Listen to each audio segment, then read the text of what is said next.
এটা হচ্ছে যে 130 প্রিন্টার, ইপসনের 130 প্রিন্টার। এই প্রিন্টারটির প্রবলেম হচ্ছে এই যে দেখুন, এই অন করার পরে এই রেড লাইট দুইটা বারবার জ্বলছে আর নিভছে। তো এইটা কি ধরনের প্রবলেম, এই প্রিন্টারটা আজকে কি ধরনের প্রবলেম, এটার একটি সমাধান নিয়ে এসেছি আমি আপনাদের মাঝে টেক প্যালেস ভিডিও ইউটিউব চ্যানেলের পক্ষ থেকে।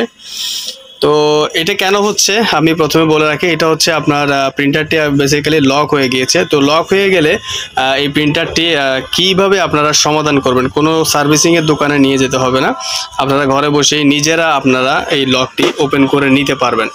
তো এই লকটি আপনারা কিভাবে ওপেন করবেন, আমি এখন চলে যাচ্ছি ল্যাপটপে গিয়ে আমি আপনাকে দেখিয়ে দিব কিভাবে আপনারা খুব সহজেই আপনারা এই প্রিন্টারের লকটি ওপেন করতে পারবেন। তো এই দেখুন প্রিন্টারটি কিন্তু, আবার প্রবলেমটা আমি আপনাদেরকে দেখাচ্ছি। হ্যাঁ, এই যে প্রবলেমটা। তো এখন আমি সরাসরি চলে যাব ল্যাপটপে। এই হচ্ছে আমার ল্যাপটপ। না দাঁড়াও, এই স্ক্রিনটা একটু দেখাও ভালো করে। এটা হচ্ছে যে আমার ল্যাপটপ। এই ল্যাপটপের লকটা ওপেন করতে গেলে, 130 প্রিন্টার লক ওপেন করতে গেলে প্রথমে একটি সফটওয়্যার প্রয়োজন হবে। এই যে সফটওয়্যার, এই সফটওয়্যারটি আপনারা কিভাবে কোথা থেকে ডাউনলোড করবেন আমি আমার ভিডিও ডেসক্রিপশন বক্সে লিঙ্ক দিয়ে দিব, সেখান থেকে আপনারা ডাউনলোড করে নেবেন।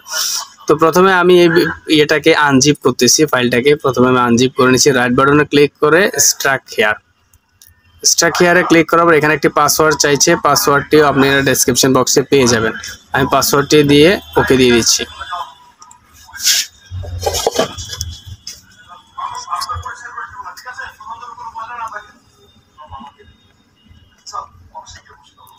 তো আমি 130-এর এই সফটওয়্যারটি আনজিপ করে নিলাম।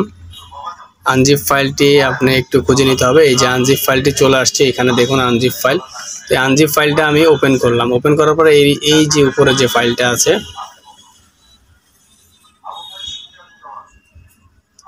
এই ফাইলটি আমি ওপেন করছি। ওপেন করলাম।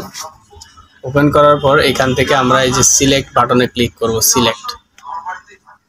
সিলেক্টে যাওয়ার পর এখানে মডেল নেম যে নামে যে অপশন আছে, মডেল নেমে ক্লিক করব। মডেল, আমাদের প্রিন্টারের মডেল হচ্ছে 130। তো আমি 130-এ ক্লিক করলাম। এরপর এখানে অটো সিলেকশনের জায়গায় এই যে দেখুন এখানে ইউএসবি নামে 130 সিরিজ চলে আসছে, এখানে ক্লিক করে দিলাম। ক্লিক করে দেওয়ার পর এখানে ওকে। এরপর এখানে এই যে পার্টিকুলার অ্যাডজাস্টমেন্ট মোড, এখানে ক্লিক করবেন। এরপর এখান থেকে আপনারা ওয়েস্ট ইঙ্ক প্যাড কাউন্টার নামে একটা অপশন আছে, এই অপশনটিকে আপনারা দিয়ে ওকেতে ক্লিক করবেন। ওকেতে ক্লিক করার পরে এখানে যে একটি দেখুন ফিল ইন দ্য গ্যাপ রয়েছে, এই গ্যাপে একটি ক্লিক করার পরে আপনারা এখানে ইনিশিয়ালাইজে ক্লিক করবেন। ইনিশিয়ালাইজে ওকে ক্লিক করবেন।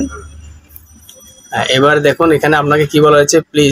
পুরো প্রসেসটি কমপ্লিট হওয়ার পরে এখানে আপনাকে প্রিন্টারটি অফ করতে বলা হয়েছে। তো আমি এখন প্রিন্টারটি অফ করব। এখান থেকে গিয়ে এখন আমি প্রিন্টারটি অফ করব। এই প্রিন্টারটি অফ করলাম। প্রিন্টারটি অফ করার পর আবার আমি প্রিন্টারটিকে ওপেন দিব, তবে আগে এখানে ওকে বাটনটাকে আমি ক্লিক করে দিব। ওকে বাটনটা ক্লিক করলাম। রিবোট দ্য প্রিন্টার, প্রিন্টারটি ওপেন করতে বলা হয়েছে। আবারও প্রিন্টারটি ওপেন করলাম।